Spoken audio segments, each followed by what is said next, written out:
Hello students, good morning. Let us continue our important topic thermodynamics. Thermodynamics में अब तक हमने first law of thermodynamics complete कर लिया है. सेकंड लॉ ऑफ थर्मोडायनेमिक्स भी ऑलमोस्ट एंडिंग पे ही है. सेकंड लॉ ऑफ थर्मोडायनेमिक्स में मेनली क्या आती है? Entropy change. तो एंट्रोपी चेंज की जो कैलकुलेशंस हैं उसके जो क्लासिफिकेशन हमने किया था वो लास्ट लेक्चर में हम ऑलरेडी कर चुके होते हैं. उसमें क्या होता है? डेल्टा एस यूनिवर्स फाइंड करना होता है. डेल्टा एस यूनिवर्स फाइंड करने का एक ही फॉर्मूला होता है दुनिया में, delta system plus delta S surrounding. Delta system, तो सिस्टम को हमने तीन पार्ट में डिवाइड कर लिया था. आइडियल गैस हो सकता है, सॉलिड लिक्विड हो सकता है और फेज ट्रांजिशन हो सकता है. आइडियल गैसेज के लिए एक अलग फॉर्मूला बनाया हमने, सॉलिड लिक्विड के लिए अलग बनाया था और फेज ट्रांजिशन के लिए अलग बनाए थे. उसके बाद दूसरा था डेल्टा एस सराउंडिंग की कैलकुलेशन, उसके लिए भी हमने फॉर्मूला डिजाइन कर लिए थे. अब उन फॉर्मूलों के हमें यूज़ करना है. उन यूज़ के लिए हम एक इम्पॉर्टेंट एग्जांपल ले रहे हैं. उसमें अब तक का जितना भी हमने पढ़ा है वो कंप्लीट रिवाइज हो जाना है सिंगल क्वेश्चन से. क्लियर? तो ये इम्पोर्टेंट क्वेश्चन नोट करो. 2 moles of monoatomic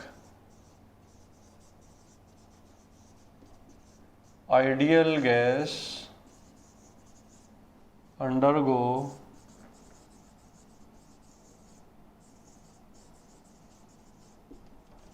following process.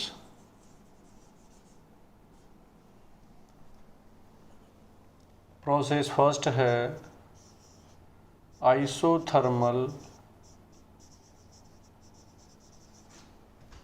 Expansion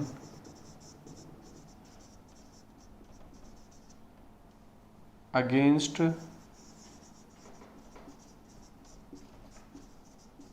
1 atm pressure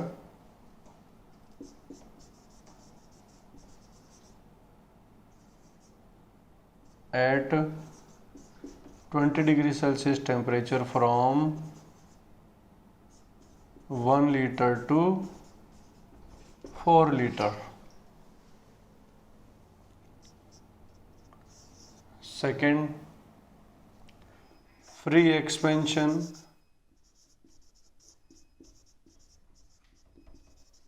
from 1 liter to 4 liter at 27 degree Celsius. Third है irreversible isochloric irreversible heating from 100 Kelvin to 1000 Kelvin. Isochloric reversible heating from 100 Kelvin to 1000 Kelvin.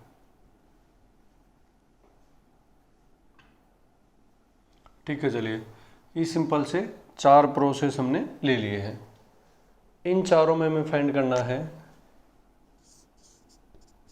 Find Q, W, delta E, delta H, delta system, delta surrounding and delta S universe और net change. ये first law भी आ गया, second law का भी आ गया. इसमें हिसाब किताब कितने फंक्शंस हैं? 1 2 3 4 5 6 7. इसका मतलब ये हुआ एक क्वेश्चन के लिए हमें 7 आंसर चाहिए. एक क्वेश्चन में 7 क्वेश्चन छुपे हुए हैं. तो ओवरऑल कितने क्वेश्चन हो गए? ये 7 4 जा 28. तो ये 28 आंसर्स की हमें लिस्ट बनानी है तुरंत. चलो तो देखें, कर दो सॉल्व फर्स्ट से ही. तो सॉल्यूशन आइडेंटिफाई करो. जो फॉर्मूले पॉसिबल फॉर्मूले होते हैं उनकी लिस्ट ब्रेन में पैरेलल ओपन हो जानी चाहिए, तो तुरंत सॉल्व हो जाएगा. कुछ भी नहीं है इसमें. फर्स्ट का सॉल्यूशन देखें. सबसे पहले Q, W, डेल्टा, इनमें से आइसोथर्मल के लिए सबसे बेस्ट जो डायरेक्ट आंसर आता है सटीक, उसमें क्या है? डेल्टा H और डेल्टा E. दोनों क्या हो गए 0, NCV delta T, NCP delta T। तो आइडियल गैसेज के लिए ओनली टेम्परेचर के फंक्शन है दोनों, टेम्परेचर कांस्टेंट है तो 0। अब ये 0 हो गया तो W और Q एक दूसरे के जस्ट अपोजिट हो जाएंगे। W इज इक्वल्स टू, अब W के कितने फॉर्मूले हमारे पास होते हैं 2, रिवर्सिबल का अलग होता है, इरिवर्सिबल का अलग होता है आइसोथर्मल के केस में। ये कौन सा है, रिवर्सिबल है या इरिवर्सिबल है, अगेंस्ट 1 atm प्रेशर। इसका मतलब P एक्सटर्नल क्या है कांस्टेंट, अगर P एक्सटर्नल कांस्टेंट है तो definitely it will be irreversible. तो इरिवर्सिबल में या फिर जो ऑलवेज वैलिड फॉर्मूला था minus integration of P external dV, P external बाहर आ जाएगा, माइनस P एक्सटर्नल 1 हो गया, और V final minus V initial का मतलब है 1 लीटर से 4 लीटर जा रहा है तो कितना लीटर का एक्सपेंशन हो रहा है 3 litre, final minus initial 4 minus 1, what we get 3 1 जा 3, तो minus 3 litre ATM। Minus 3 litre ATM का मतलब क्या है, work done by the system is 3 litre ATM। और इसे जूल में लिखते हैं तो ऑलमोस्ट 100 टाइम्स कर सकते हैं, ऑलमोस्ट माइनस 300 जूल। इसके बाद आ जाओ Q क्या हो गया भाई, डेल्टा E 0 है तो Q इसका अपोजिट हो जाएगा, तो प्लस 3 लीटर ATM। 4 आंसर आ चुके हैं। पांचवा है डेल्टा S सिस्टम, इसके लिए A की ऑलवेज वैलिड फॉर्मूला लिखा था हमने गैसेज के लिए, NRln V final by V initial. N की वैल्यू 2, R की वैल्यू कैलोरी में लेंगे तो 2, जूल में लेंगे तो 25/3 लिख लो, या R की टर्म में रहने दो जैसे हमारी मर्जी हो, जूल में ले लेते हैं तो 25/3 इंटू 2.303 इंटू log 4/1। इस तरह से अपन डेल्टा एस सिस्टम फाइंड कर लेंगे। इसके बाद delta S surrounding, delta surrounding का इरिवर्सिबल के लिए ऑलवेज वैलिड है माइनस Q सिस्टम, Q कितना था 3, तो माइनस 3/T सराउंडिंग कितना है यहाँ पे 300, माइनस 1/100 जूल पर केल्विन। इसके बाद क्या बचा, डेल्टा एस यूनिवर्स, दोनों का सम कर देंगे। इस तरह से ये साथ के साथ आंसर हमारे आ जाते हैं फर्स्ट के लिए। बिल्कुल सेम मैनर में हमें सेकंड को सॉल्व करना है। तो सेकंड के लिए यहाँ सॉल्यूशन अपन बना लेते हैं। प्रोसेस सेकंड है फ्री एक्सपेंशन। फ्री एक्सपेंशन है, कुछ भी नहीं दे रखा है तो नॉर्मल कंडीशंस लेके चलेंगे अपन। P एक्सटर्नल क्या हो गया, P एक्सटर्नल क्या हो गया 0, वर्क 0 हो गया, और टेम्परेचर फिर कांस्टेंट रहेगा डेफिनेटली। जब कोई गैस एक्सपेंड हो रही है, वर्क ही नहीं कर रही है, तो उसका टेम्परेचर भी क्या रहेगा कांस्टेंट। इसका मतलब डेल्टा T 0 है, इस वजह से Q डेल्टा E और डेल्टा H को भी क्या होना पड़ेगा 0 होना पड़ेगा। अब delta S system always valid formula कैसे इसके लिए, कौन सा, माइनस NR, तो N की वैल्यू 1 हो गई, R की वैल्यू 25/3 इंटू 2.303 इंटू log 4/1। बिल्कुल सेम जैसे फर्स्ट वाले में किया है वैसे इसमें करना पड़ेगा। उसके बाद डेल्टा सराउंडिंग, डेल्टा सराउंडिंग यहाँ अलग आ जाएगा definitely, minus Q system by T, तो minus 0/T is nothing but 0। दोनों का सम कर देंगे तो डेल्टा S यूनिवर्स आ जाएगा, कुछ भी नहीं है इसमें। इसके बाद नेक्स्ट थर्ड वाले में, थर्ड वाला क्या है, isochoric irreversible heating from 100 to 1000। Isochoric process है, हीटिंग कर रहे हैं अपन, तो वही ऑलवेज वैलिड चीज़ें लेके चले। तो सेकंड वाले में वर्क क्या होगा, आइसोकोरिक में सबसे पहले वर्क से चलो, वर्क क्या हो गया 0, ठीक है। फिर Q और डेल्टा E सेम आएंगे, तो थर्ड ये रहा आइसोकोरिक। आइसोकोरिक के लिए एक एक लिस्ट बना लेते हैं। W क्या हो गया 0, E डेल्टा ई और क्यू दोनों हमेशा क्या रहेंगे, सेम। तो N C V delta T, N की वैल्यू 1 है, सी वी पता है, डेल्टा टी पता है 1, C V monatomic 3/2r into delta T final minus initial, that is 1000 minus 100। यहाँ से हम आराम से ये वैल्यू फाइंड करेंगे, 927 तो 2700r/2। 1 2 3 आंसर आ चुके हैं। फोर्थ है delta H is equals to N C P delta T.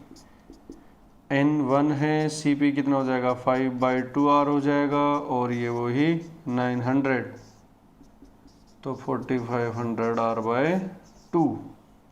इसके बाद क्यू आ गया, डेल्टा ई आ गया, डेल्टा एच आ गया, 4 फंक्शन आ गए फर्स्ट लो के खत्म। Next delta S system. Delta system क्या होता है, जो ऑलवेज वैलिड फॉर्मूला होता है n C V L N T final by T initial plus n R L N V final by V initial. यहाँ पे वॉल्यूम तो कांस्टेंट है तो वॉल्यूम वाली टर्म खत्म हो गई, तो N C V L N T final by T initial वाला फॉर्मूला लग जाएगा। एन की वैल्यू 2 दे रखी है, सी वी 3/2r होता है, एल एन को लॉग में बदल दें तो 2.303 इंटू लॉग फाइनल टेम्परेचर कितना है 1000 डिवाइडेड बाय 100। ये log 10 1 बन गया, 2 से 2 कैंसिल आउट हो गया, 3 टाइम्स ऑफ दिस तो ये निकल के आ जाएगा 6.9 times of r।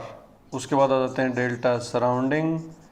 Delta surrounding क्या होता है, minus Q system by T. Q ये रहा हमारे पास, तो -2700r/2 और टी क्या लेना अपने को, सराउंडिंग का। तो अब यहाँ टी सराउंडिंग वाला भी इंपॉर्टेंट चीज़ है। मोस्ट ऑफ द स्टूडेंट यही फंसेंगे कि टी सराउंडिंग क्या लेना है। तो इसको प्रैक्टिकली फील करो कि तुम्हें क्या टास्क दिया गया है, कि हमारे पास कोई पर्टिकुलर गैस है और उस गैस का इनिशियल टेम्परेचर कितना दे रखा 100, और आपसे ये बोला गया है कि इसको 1000 तक आपको हीट करना है। तो आप कहाँ जाओगे, क्या करोगे, मतलब हीटर लेंगे। तो हीटर क्या हुआ, सराउंडिंग का पार्ट हुआ, तो हीटर का टेम्परेचर कितना होना चाहिए कि ये टास्क कंप्लीट हो जाए, 100 200 1000 2000 क्या होना चाहिए, डेफिनेटली 1000 होना चाहिए। तो सराउंडिंग का टेम्परेचर 1000 होगा, तब जाके ये हमारा टास्क पूरा हो जाएगा। तो इस प्रोसेस को करने के लिए हमें 1000 डिग्री का सराउंडिंग का टेम्परेचर लेना पड़ेगा डेफिनेटली। तो इंटू 1000 इस तरह से डेल्टा सराउंडिंग आ जाएगा। फिर इन दोनों को सम करोगे तो डेल्टा एस यूनिवर्स आ जाएगा, खत्म कहानी।